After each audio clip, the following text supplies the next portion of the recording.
E a Central Única dos Trabalhadores realizou atos políticos neste 1º de maio em todo o Brasil. Uma das reivindicações é a redução da taxa de juros definida pelo Banco Central, usada como referência para todas as demais taxas de juros do país. E é para falar sobre esse e outros assuntos que está aqui no estúdio do Jornal do Meio-Dia o presidente da Central Única dos Trabalhadores de Mato Grosso, Henrique Lopes. Boa tarde, presidente, e seja bem-vindo aqui ao Jornal do Meio-Dia. Boa tarde, Lúcio. Boa tarde, Camila. Boa tarde. Boa tarde também aos telespectadores, e para nós é uma satisfação poder aqui, em nome da classe trabalhadora que nós representamos, poder fazer um debate sobre esse dia tão importante, né, de luta da classe trabalhadora, não só no Brasil, mas pelo mundo, né? Presidente, tem muita reclamação dos trabalhadores. A CUT é ligada ao PT. Qual a maior cobrança que a Central faz hoje ao atual governo? Veja bem, nós somos uma central de trabalhadores, certo? Em que pese ela ter sido uma das principais fundadoras do Partido dos Trabalhadores, aqui manter a independência de classe, senão a coisa fica complicada, né? Então, independente de quem sejam os governos, nós vamos estar sempre na rua buscando aquilo que são os interesses, né, históricos e interesses imediatos dos trabalhadores. Então, portanto, nós passamos recentemente por um conjunto de medidas, mais especificamente a partir de 2017, que retirou vários direitos dos trabalhadores, inclusive através da reforma trabalhista. Nós vivemos hoje num mundo bastante mudado sobre a questão dos meios e dos modos de produção.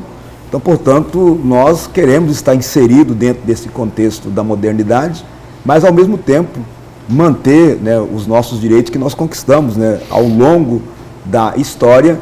E a principal bandeira da classe trabalhadora hoje é que todas as maldades que foram feitas, né, a partir de 2017, mais especificamente com a reforma trabalhista, que parte dela seja, o ideal seria revogar, porque a reforma que foi feita foi só para retirar direito do trabalhador.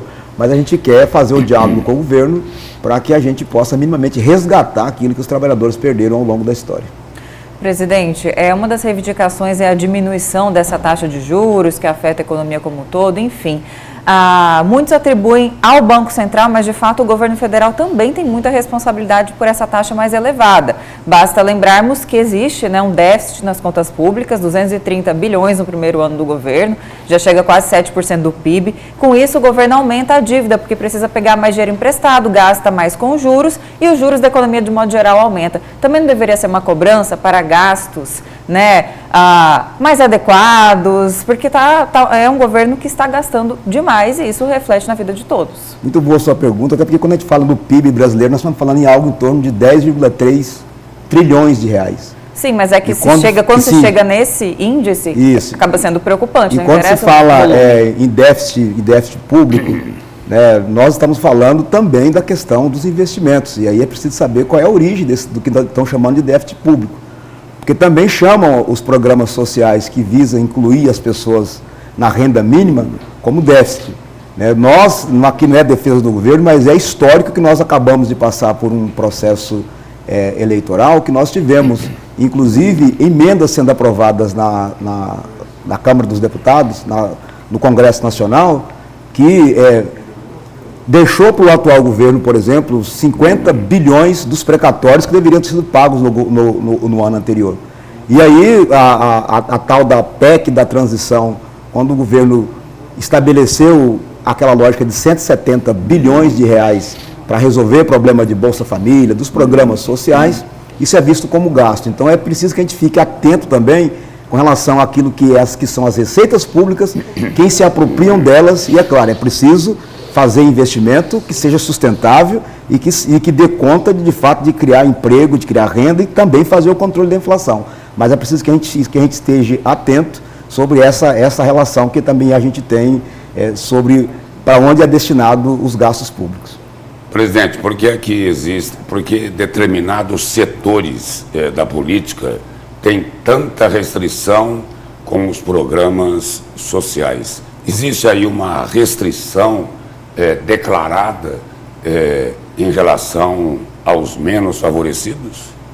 Veja bem, nós vivemos num país rico, certo?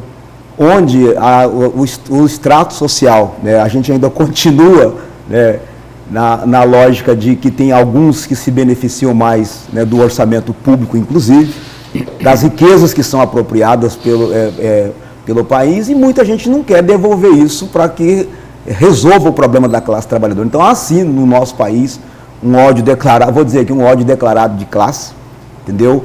Onde muitos investidores... O senhor diz aí que odeiam os pobres? Mais ou menos nessa linha, onde muitos investidores preferem fazer aplicar os seus recursos fora do país, não no sentido de promover emprego e renda, mas nos chamados paraísos fiscais, e isso tem prejudicado que a gente possa desenvolver políticas públicas voltadas para a sociedade. É um absurdo, por exemplo, que a gente tenha tido num país como o nosso, em 2017, a aprovação de uma emenda constitucional que congelou por 20 anos investimentos em saúde e educação, exatamente aquilo que a sociedade precisa para poder ter o mínimo, ter o básico necessário.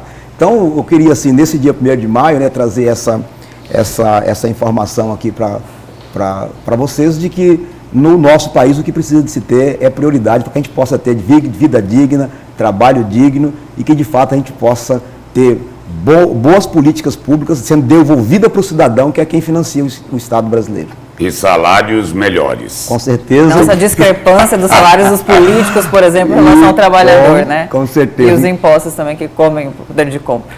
Pena que não dá para colocar emenda parlamentar no salário do trabalhador, porque eles usam isso para outras coisas, não é, presidente? Obrigado pela presença e pelas informações aqui no Jornal do Meio-Dia. Eu que agradeço, estamos à disposição.